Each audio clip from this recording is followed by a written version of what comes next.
So just to get started, we're just going to start off with what is Excel. In this Excel Basics class, we are going to first start off with what Excel allows users to do. So this is a great tool to organize data, perform math equations, link information together, create charts of data, and to do other analysis that you need.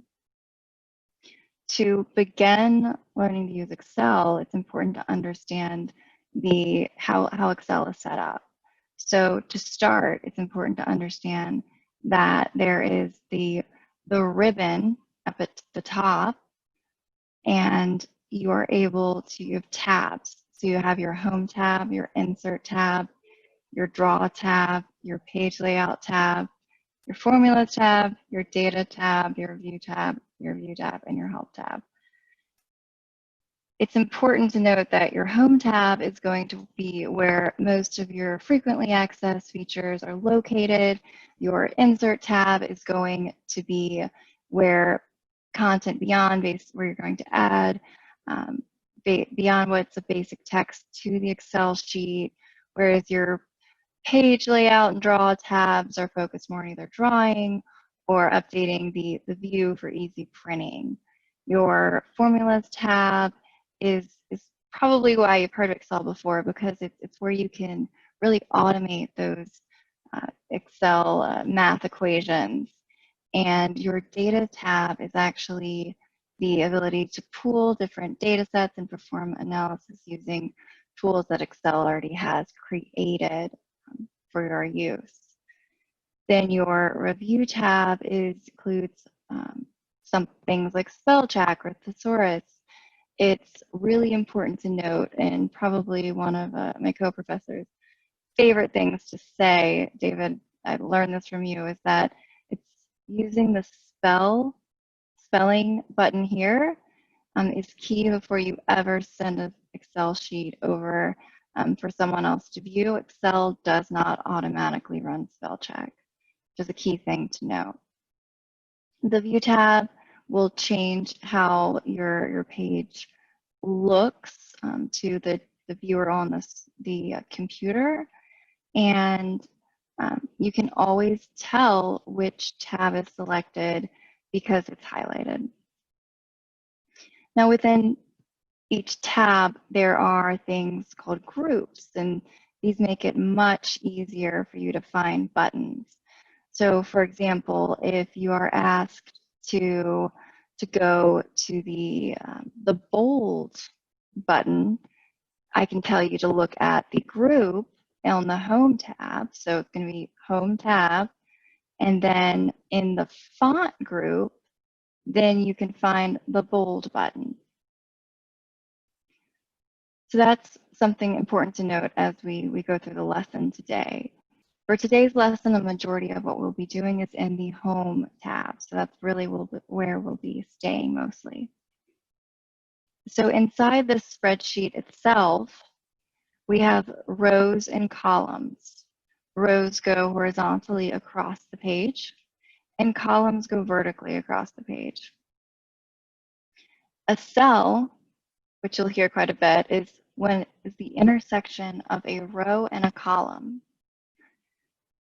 A cell address is the column letter in the row number of a particular cell. So for this instance, we are in cell C2.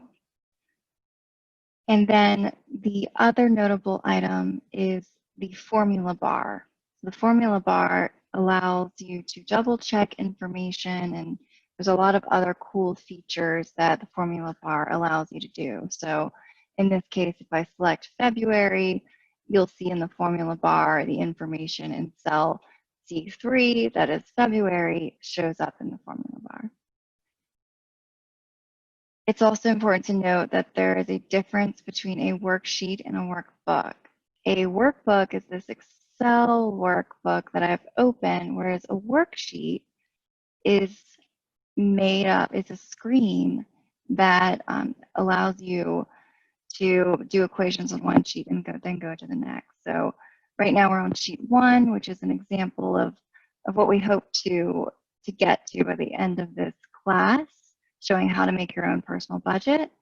And in sheet 2 is just a blank sheet where we can start. To navigate, you can easily click in a cell on the sheet. You can press the Enter button on your keyboard to move one row down, or you can press the Tab button on your keyboard to move one row right. So the first thing we are going to do to build a budget today is actually create the content that belongs in our budget. So to start, and you're welcome to follow along on your own Excel sheet open on your computer, or just follow along with what I'm doing today, is to type in personal budget in cell A1. So I'm going to go ahead and type in personal budget.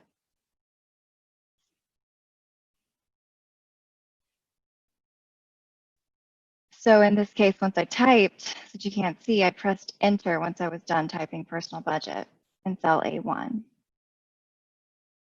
Now I can keep pressing Enter until I get to cell A4 and then create some additional sections to itemize my budget. So for example, I might have some income that I want to itemize, wages, interest, miscellaneous, income total. And then I'm also going to have expenses. I'm going to have some home expenses, maybe some mortgage or rent expenses.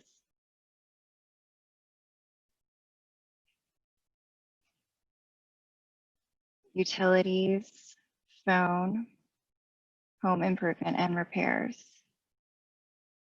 And this first part of the process is really setting up this Excel sheet with the data that you'd like to put together and analyze and give you results.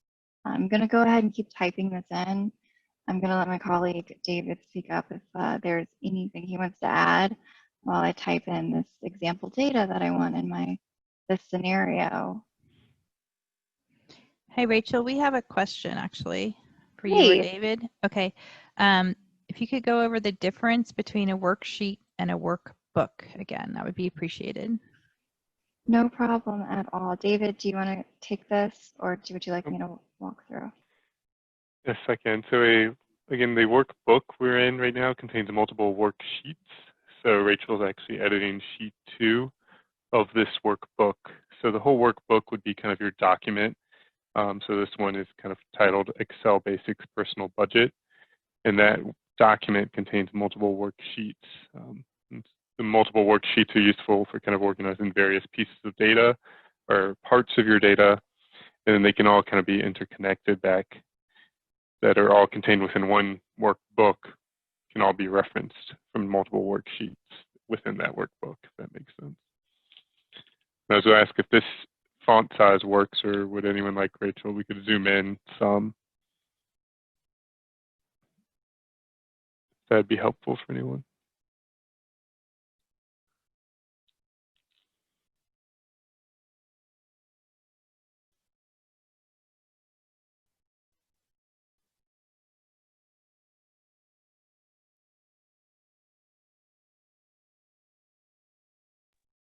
Hopefully that helps.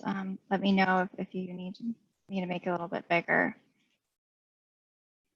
So now that I've entered, these different categories that we would want in our personal budget, then I can go and say, oh no, this actually is a situation where I would like to make it easier for me to view for myself.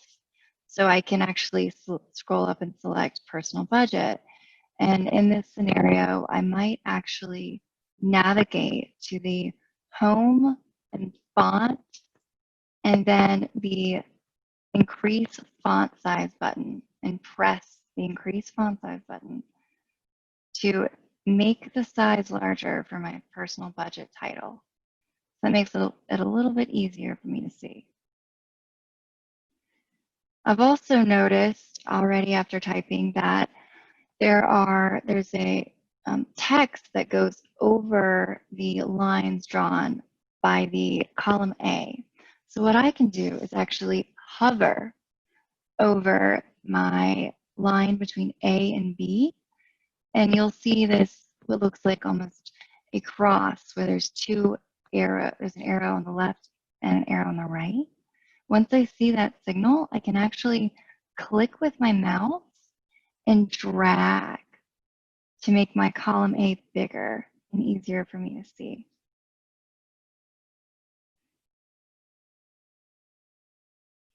So I can also say I don't really want to drag it so harshly. I can also hover over the line between A and B, and again I see this really cross with an arrow on the left and right. And once I see that, I'm able to double click, and that will also automatically make the column a little bit larger to make it easier for me to see.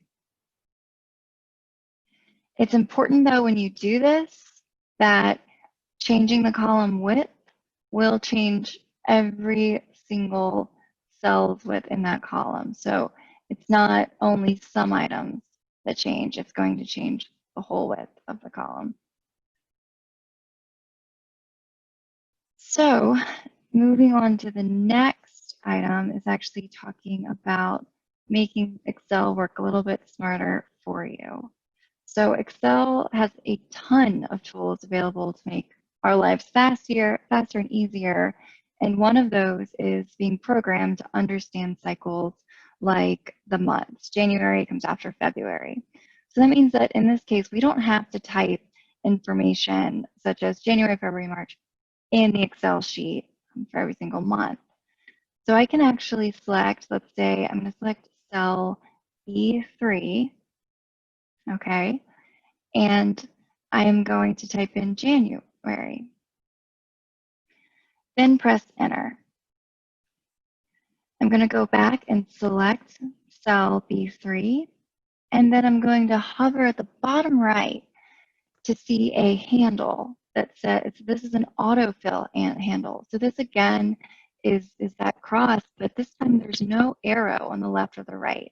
It's just a bold, almost looks like a cross. So at this stage, I can click once I have that symbol and drag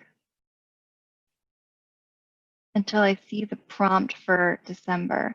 So I see that I have March, and I continue dragging April, May, June, July, all the way to December. And as you can see, Excel was able to easily autofill this information for me. So typically at this point, I would draw this on the whiteboard, but today we're actually just going to go over a quick segment over these different types of cursors you've seen, just so you're familiar. So this, as you can see, you'll see this, this fat white cross, which is showing us the selection cursor. You'll see, as we saw before, that thin black cross, that was the autofill cursor when we were hovering over the bottom right. The other types of cursors that we're going to see, and please note that we'll be going over this in more depth later in this, so you don't have to write this down anywhere, but just to give you a warning, are a thin black cross with arrows, which will allow us to move between cells, again, as shown before with the columns. And then it's just important to note as we go along, you'll see these different cursors that mean different things. And the more you use Excel, the more this will become familiar to you. So for our next item, we're going to go over basic math using Excel. So for the sake of ease, we're going to say that for our income, we have, let's say, maybe $2,000 a month for salary. So let's say wages is 2,000. I'm just going to type that. Now, this is probably reminiscent of, well, didn't we use autofill to do something to make our lives easier before for the months? Can we make this happen too for numbers? We actually can. So we can use autofill in this situation to autofill our wages that should be the same through January through December, all the way through December instead of having to manually type it. So again, I'm going to hover in the bottom right. I am going to then drag my cursor all the way to December. Moving down, I am going to type 0 in cell B6. So this is cell B6. So 0 in interest. Again, this is another scenario where you can just easily select and drag the same amount through all of the months. And again, you could do this for your miscellaneous. Now, for this point of the process, we see that we actually are at income total. So let's perform some basic math. If based on the common principle that 1 plus 1 equals 2, you're probably familiar with, right? So I'll put it up here. 1 plus 1 equals 2. Well, Excel actually Excel actually reads things a little bit backwards. So instead of what we're familiar with, 1 plus 1 equals 2, Excel is actually saying, 2 being our X, what equals 1 plus 1, it'll give us our result. So for example, I'm going to delete what's in my cell here, and I can write equals, and then I can say 2,000, because I want the income total, plus, and I have 0, plus 0. So I have my wages plus my interest plus my miscellaneous. So you'll see that gives me, at the end, 2,000. Now, what we're going to do is now that we understand this concept, we can actually make this even easier and say, instead of writing 2,000 plus 0, let's just look at the cells.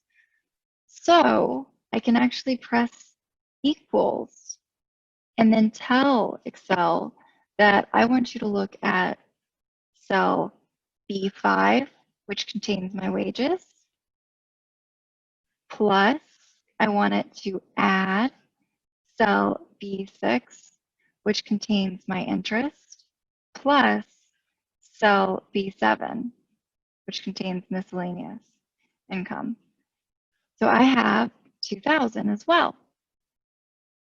So Excel can add whatever value happens to be in each of these cells instead of the precise values. We are just telling Excel where to find the number in this case.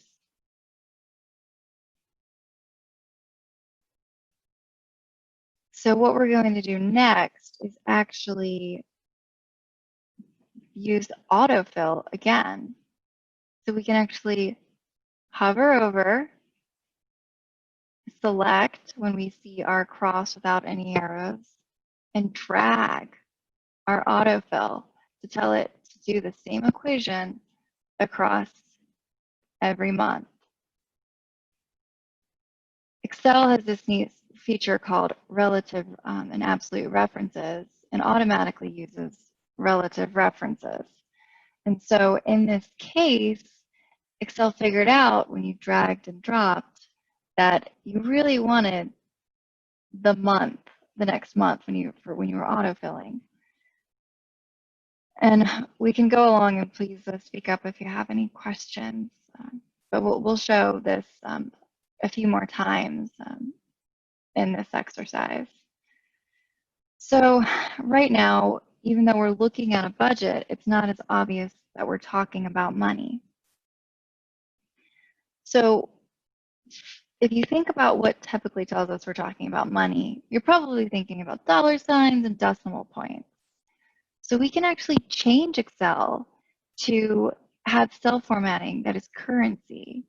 So I can select my cells. I can do something like B5, and then I can click and hold B5 and also select all the way to maybe the end of my income total, M8.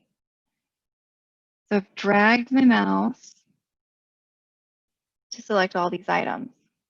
And then I can go and look in my home tab, the number group. In that number group, the number formatting drop-down menu has an option for currency.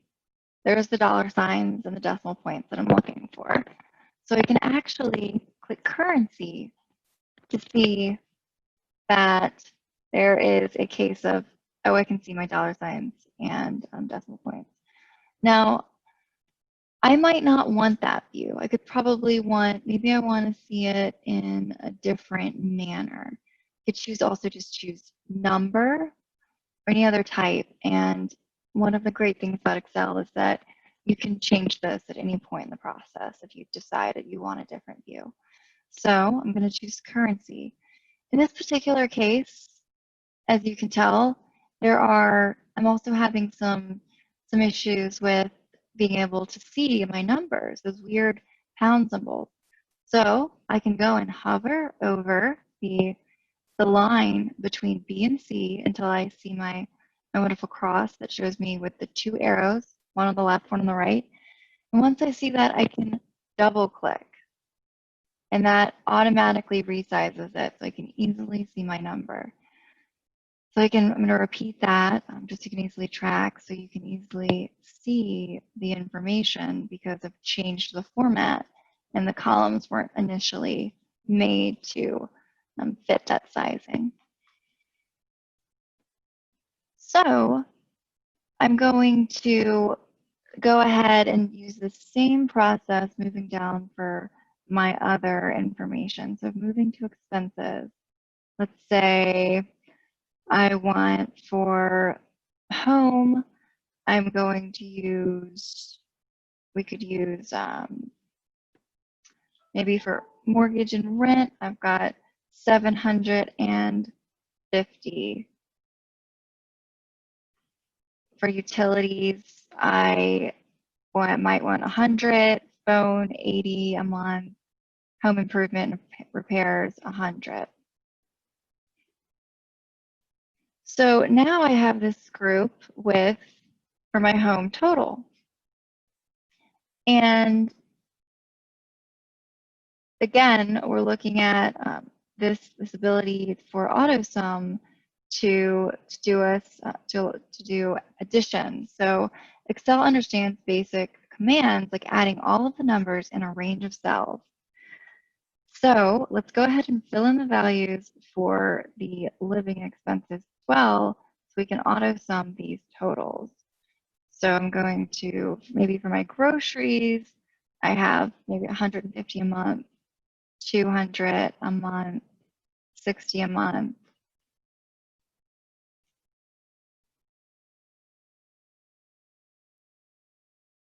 And again, let's see. I have filled in both of these expense types. So let's say I want to actually use the AutoSum button. So Excel would like to figure out the range of cells you want to add. So I'm just going to put in equals, and you can actually put in,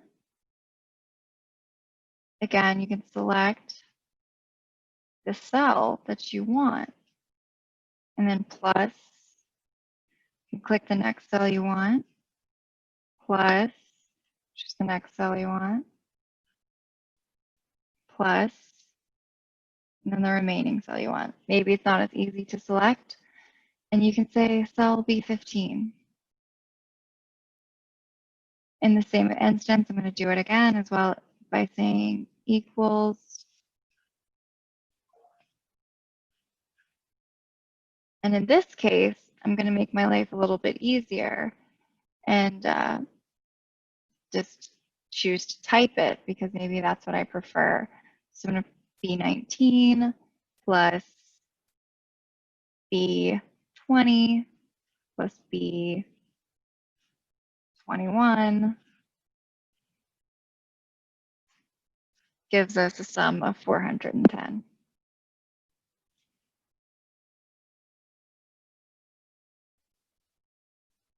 So I can also fill in my transportation in the same exact way.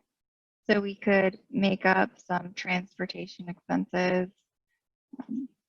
So perhaps I'm spending 50 on gas, 30 on insurance,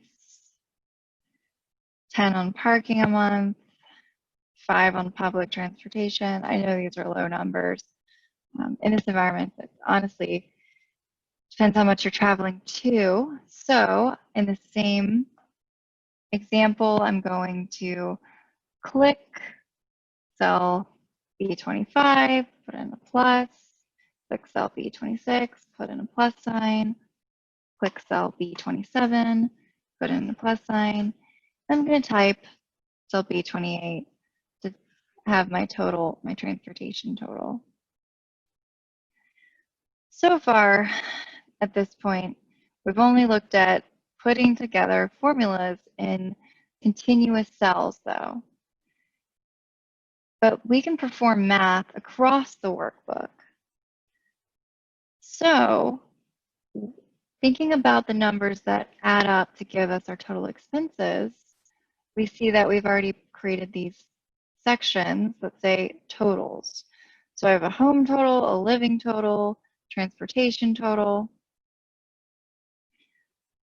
So to get our total expenses, I can actually choose this cell B31, type in enter, and click on the home total cell. So that's my cell B16. And then I can say I want to add up my living total cell. So same examples before, I press a plus sign, and then I select cell B22. And then I want to add my transportation total, so I select cell B95 and press enter.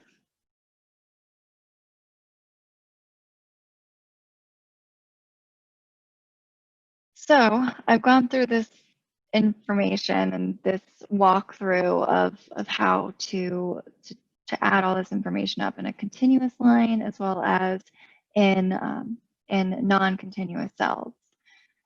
So let's go through a really quick refresher to say that's great that you've figured out the numbers for January, just your expenses. But what about all the other months? That's where we can again repeat this great drag and drop feature. So I can easily select these. Maybe I'll select cells B12 and then drag my cursor down to B15. And this is assuming that my expenses are the same every single month. It doesn't have to be that way, and we can change it, but just for ease, my expenses are the same every single month. I can easily hover in the bottom right until I see that black cross. And then once I see that black cross, I can press the left button on my mouse and then drag while holding that left button. As you can see, it auto-filled the same number for my mortgage and rent every single month. And again, I can do that with my equation too. Excel is going to be smart enough to figure out that I want it to do the math for the month of February and March and so on. So I'm going to hover on my cell B16 for the month of January, which is my home total, till I see in the bottom right that cross, and I'm going to drag. So I can do a quick check too to see if that equation actually works by choosing cell C16 where the equation exists, select it, and then my eyes look up to this formula bar to see that, wow, this is telling me in this formula bar that I'm looking at cell C12 and adding it to cell C13 and C14. I can even left click my formula bar for Excel to make it even easier for me to check and highlight in color C12 so I can see, and then C13 in red to make sure that everything is adding correctly. I click out of that, I can do the same check in another cell. So now I just did it in my July month just to make sure everything was adding correctly. So I'm going to repeat this process. Again, I'm going for the remaining expenses. I'm going to speed up a little bit, but please leave some comments if you would like me to slow down for this part. David, feel free to chime in if there's anything you'd like to add.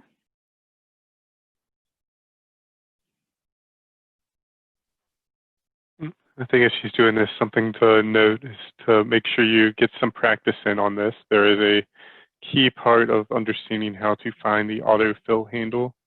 It looks easier to watch someone else do it, but the first time you need to get used to hovering over that bottom right box and actually selecting it and dragging it. Be one of the more common things we had as people, as a stumbling block we had when we were teaching the class in person. Hey, Rachel, can I chime in for a second? Yes, please do. Hi, this is Sarah. With autofill, when you start using it, just be mindful to watch what Excel is filling in. So if you have a date and you just want to like repeat that date with a list of things you accomplished that date, and then maybe you're going to add another date and things you're going to accomplish that date or something like that. If you grab a field with a date and then you autofill it, Excel will by default like increase it by 1 day. Like it thinks you're trying to create like one row with one date, the next row with another date. So just be mindful when you use autofill to pay attention to what it's autofilling, because it has certain like defaults and it may not be filling what you were expecting. That's a really good point. Thank you both. And in this lesson, it is good to be mindful of the more you use Excel, the more you become familiar with it. The goal of today is just to walk you through and help you understand the different features that can be used in Excel and get you comfortable. But don't be afraid to sit down and just play with it, and you can try this exercise or have your own scenarios just to become familiar with how it works.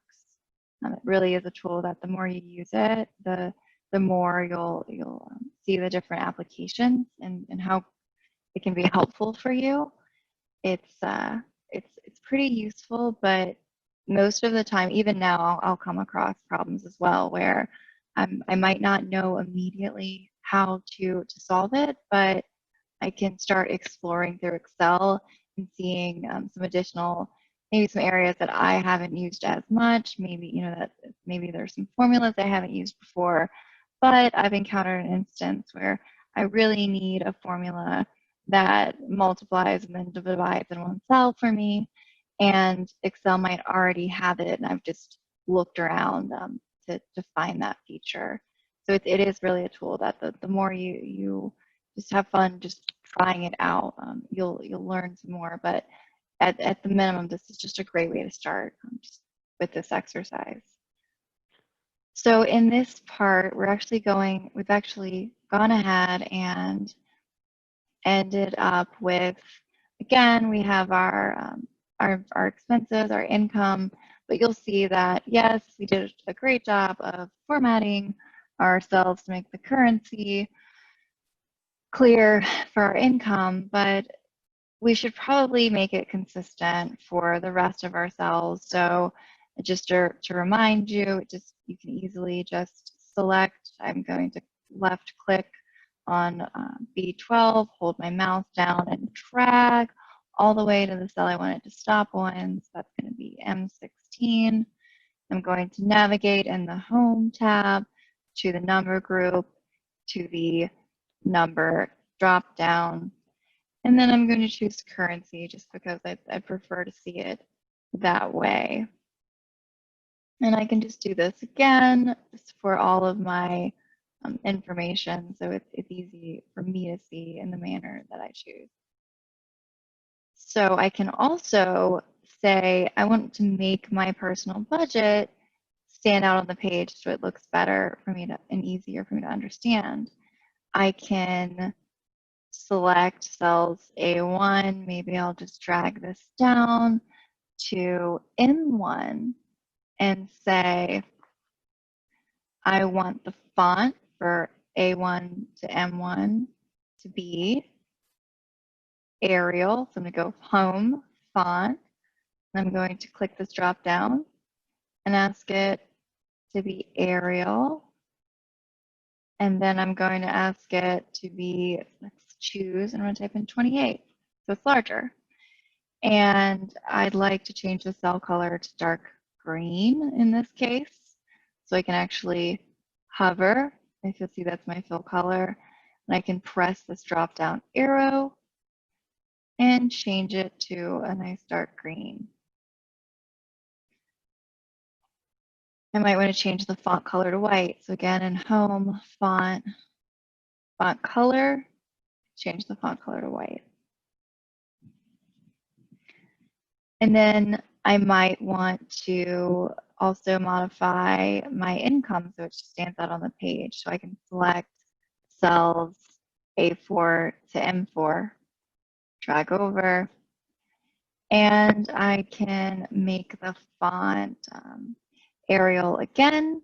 I'm going to type Arial this time because I know what I want. And then I'm going to type in the size as 24. I can change the font color to maybe a light green. And I can change the cell color as well. So maybe I want the cell color actually to be green, and I want the font color to be white. I can change my mind. I can do that. And maybe if you wanted to change your mind again, you can also just play around with the colors so it looks best to your eyes. So instead of doing this again and again and again, we can also use a really neat tool called the Format Painter. And I can't tell you how much I appreciate this tool. So if we want to make the same changes to expenses that we did to income, we can perform the exact same clicks as we did before, but we can let the computer do the work for us. So I can select cells A4 through M4. I can click on the Format Painter in the clipboard grouping in the Home tab. So here I am in the Home tab. Here's my clipboard group. Here's my Format Painter button. I can click that button and then click on cell A10, my expense button. And then Excel does the work for me by formatting it to match the same way that of the cells I chose. In this next scenario, we can also think about deciding to add new rows of data to our Excel sheet. So if we decide we want to add a new row, we can insert a blank row on the Excel sheet. So I can hover my cursor over perhaps, let's say, eating out and childcare. Maybe I'd like to add a new row between childcare and eating out. So I can go ahead and go and right click. We can select cell 21, right click, and select insert. And Excel will actually add a new row to my sheet. And maybe for this example, I have clothing expenses.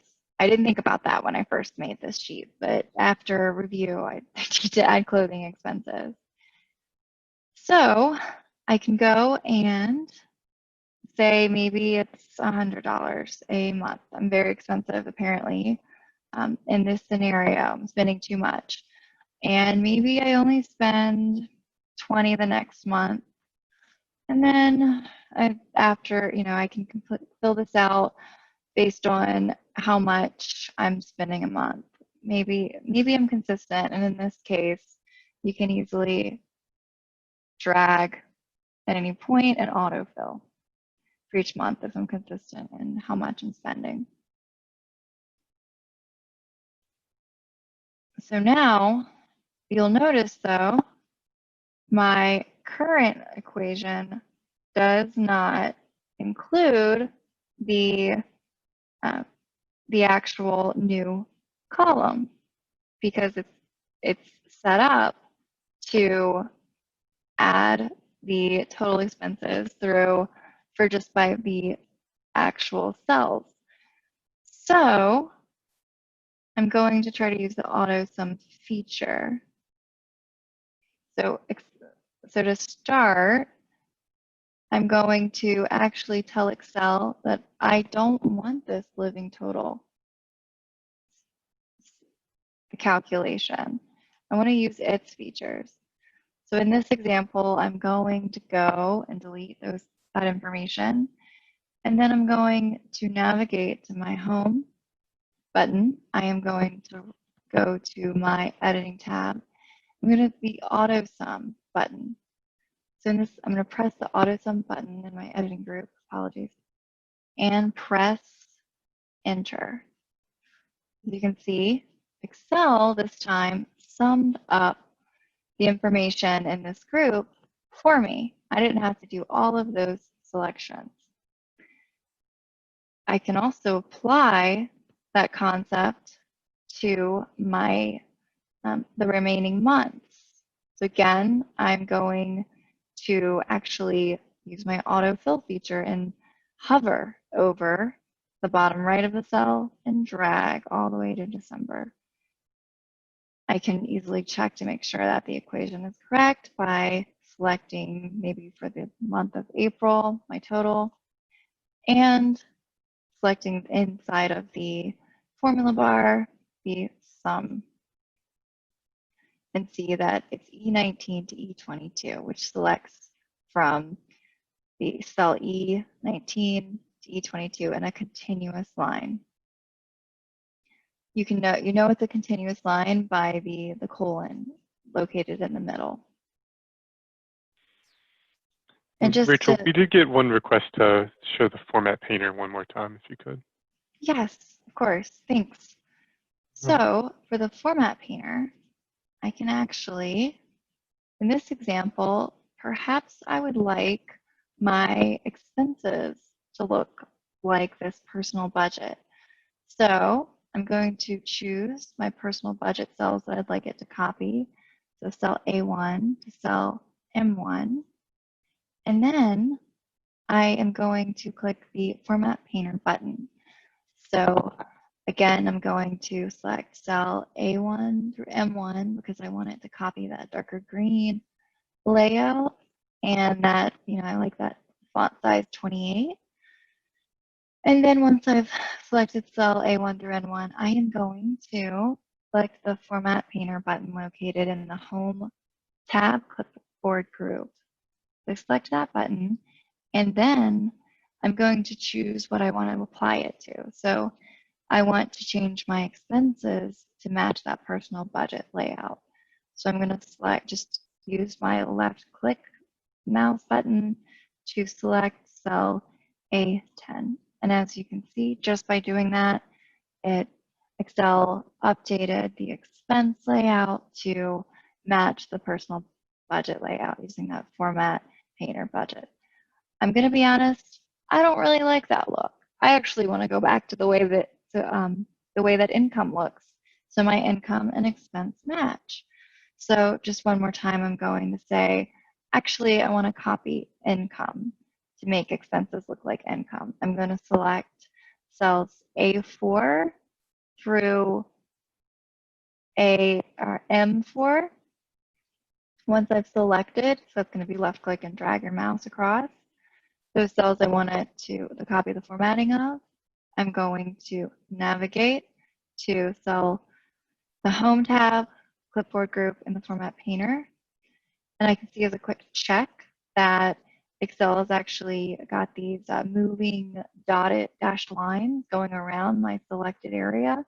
So that tells me too that the format painter is working, and I can see that my mouse itself has that icon with the looks like a paintbrush on the right. That tells me that the format painter has selected the cells A4 through M4, and I'm going to paste. I'm going to choose A4, sorry, apologies, A10 to apply that layout to the expense section.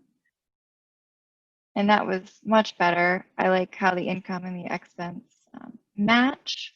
But please note something worthwhile is that maybe I don't want this. Maybe I change my income to be a different background color. Perhaps I want this to be blue.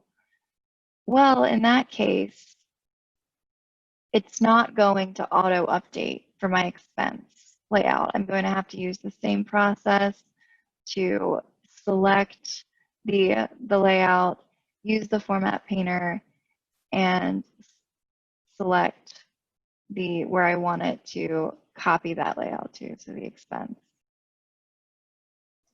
Hey, Rachel, we had another question. Just where is the AutoSum button? Appreciate it. Thanks. Sure. So the AutoSum button is going to be, I'm actually going to walk you through another example where we're going to use it. So for transportation, I'm going to delete I've realized I don't want to have to look for each cell. I want to use the AutoSum button. So I'm going to left click and just drag my mouse to delete this selection. Once I've selected what the cells I want to delete, I'm just pressing the delete button on my keyboard. So now I want to use the AutoSum button. I select transportation to total cell B30. I can also zoom in really quick for you guys so you can see it a little bit better. So I'm selecting cell B30, and then I'm going to go in my home tab, and then I'm going to navigate over to my editing group. So home tab, navigating over to my editing group to the AutoSum button. And you'll see that Excel tells me, I can see this dotted dashed moving lines where it's selected what it's adding together. And you can also see it's saying it's adding cells B26 in a continuous line to B29. That is the correct addition. So I'm going to press enter. And so now I've got the AutoSum feature to easily add together my results. So I'm going to do that one more time really quickly for the AutoSum feature for my next month. So just navigating to the AutoSum button and editing, pressing the button, and then pressing enter. And instead of having to do that every single time, I can also just select the format, the equation that I want to copy, hover on the bottom right until I get that cross without any arrows, and then drag all the way to December. And then I can easily just select one of the cells, navigate to the formula bar, and select the formula bar to check and make sure that Excel actually did what I wanted it to do. And it looks like it was correct. So I can select any other cell. So now let's think about, so we have our expenses total, which we've told it, since they're not in a continuous line, that we want our expenses to be added from the cells B16, B23, and B30 to get our expense total, which is 1,635. Now, I have my income as well, right, and my expenses. So why can't I just have Excel do the work for me in getting to how much I'm actually over or short? I can. So in this case, I can actually tell Excel, I'm going to zoom out for you guys just so you can see the sheet a little bit better. I can go ahead and press for the month of January, select the cell I want to do the math in, type in the equal sign, And then I can say, I want to select my income total for January, which was 2,000, and I want to subtract from that my expenses. So I have my expenses total to get my overall over or short for the month. And I'm going to just do that one more time for February. So I'm going to press in the equal button. I am going to scroll up since I can't easily see the cell I want. And I see that I want cell C8. I select cell C8, and then I'm going to, on my keyboard, just type the minus button. And then I'm going to select my expenses. And so that's going to be cell C32. And once I've selected cell C32, I'm going to press enter. And again, that did the equation for me. At any point, if something were to change in your expenses, the great thing about using something like AutoSum is if maybe in the month of February I spent $10 instead of $5 on public transportation, I can update that number, press enter. And as you can tell, the equation itself updates. So in this case, I have everything adding up to get to an updated number based on how much money I spent. So I'm going to go back to 5. That's just an example of how Excel makes your life easy, so you don't have to change all of these equations once you set them up. And just use my autofill feature again to have this great formula apply to all of the months in the year. So I'm going to hover over the bottom right of the cell and drag. And as you can see, Excel has gone ahead and figured out that I want my total over or short for each month. So based on this layout, the last piece that we're going to go over today is actually printing, which is pretty much something that you may want to use if you're printing something out for your use at home or maybe in the workplace. So I want to be able to easily see this when I print it. For myself, that means perhaps I actually want all of the information in my column A to be in bold, so I can actually select A4 and just drag down to A33. And then I can navigate to the home, and then in the home tab, the font group, and select the bold button, which applies the bold feature. I can also realize that I'd like my column A to be larger, and using the concept we learned earlier, hover between the columns A and B until I see this cross with an arrow on the left and right, and drag the cross to the left or right to make my column smaller or larger. In this case, I wanted it to be a little bit larger. And if I would like to make it a little bit easier, if I want to print, I could also decide that I wanted to make my expenses bold, so I could, and my income bold. So I can also select that area and click the bold button. Let me know if you'd like me to repeat the process, but again, I'm just selecting and navigating to that bold button for the cells that I'd like bolded to make it easier to see once I print it. And then once I've reached the point that I'm ready to print, I can go to the File tab and select Print.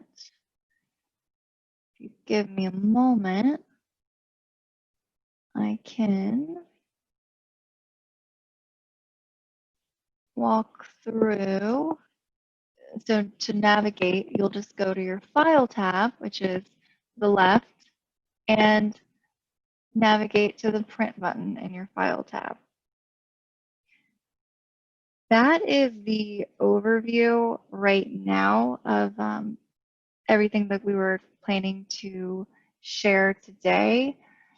Feel free to continue trying at home, and also you can always play with the numbers and the different equations that Excel can offer. You can format things as you see fit. We could eventually keep formatting this sheet so we get to this end result of the personal budget with some formatting for each of these cells. But it's up to you what looks best to your eye. These are personal preferences. Hi, Rachel. We have another question. Someone wants to know what happened to the $ of the expenses total. And we actually have a few more questions coming.